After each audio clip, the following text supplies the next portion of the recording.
Alright guys, we've got an empty gym this morning, so I'm going to take you through my updated glutes and hamstrings training day. Step 1, always crack open the bubbler, and then I got right into hip thrusts. Moving into 4 sets of 10 for RDL. I do one warm-up set, and then I do as heavy as possible. Today, instead of Bulgarian split squats, I did curtsy back lunges because my ankles are literally messed up. They're very bruised, so I'm giving them a break.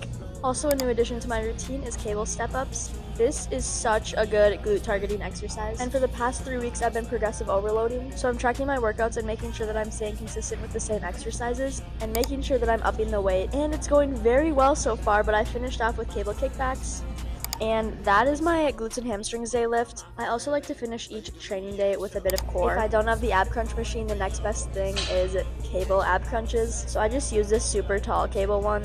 And as long as you can do mind to muscle connection, any type of cable ab crunch works as long as it's weighted. So yeah guys, that's my full routine. I hope you guys enjoyed, and thank you for watching. I'll see you next time.